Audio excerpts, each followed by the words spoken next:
তো আজকে আমরা আলোচনা করব জীবনের একাকিত্বটা বিষয়। জীবনটাও কত কষ্টদায়ক হয়।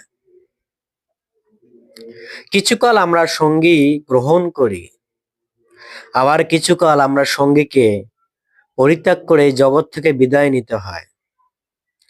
তাই মানুষের জীবনটা বড় বেদনাদায়ক। এখানে জগতে কখনো সুখ নেই। আমি যত সুখের জন্য চেষ্টা করি, সুখ আমাকে সেই সুখে থাকতে দেয় না, বরংস আমাকে কষ্ট দেয়। ভগবান এই জন্য বলছেন, আগমা পায়েন অনিত্য তান্ত্রিতস্কর ভারত।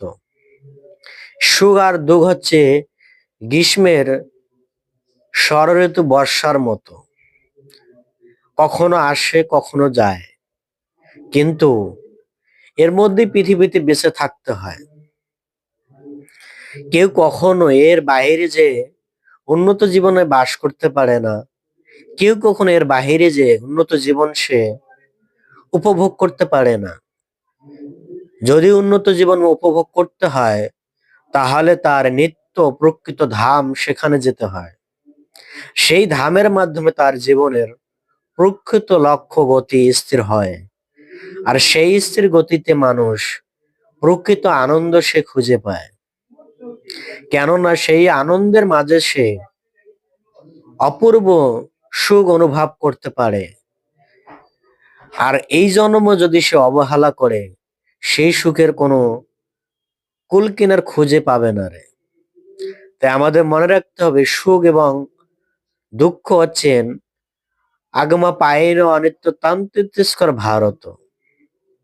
সুখ এবং দুঃখ হচ্ছে ক্ষণস্থায়ী, আসে যায়, সে চিরস্থায়ী নয়। তাই একাকিত্ব জীবনও মানুষ অনেক কষ্ট পায়, আবার সঙ্গী হলেও সেখানেও কষ্ট পায়। তাহলে মানুষ কি করবে? মানুষের কিছু করার নেই, তাকে এভাবেই এই জগৎ থেকে বিদায় নিতে হবে। আর এই বিদায় যদি সে ধৈর্য সহকারে নিতে পারে, তাহলে তার জীবনের প্রকৃত সুখকে সে অধিক খুঁজে পাবে। আর সেই সুখের জন্যই তো এই পৃথিবীতে মানুষ জীবনের কত সংগ্রাম করে, কিন্তু এক সময় সেই সুখ তার কালো হয়ে দাঁড়ায়। সেই সুখ আর আজীবন থাকে না রে।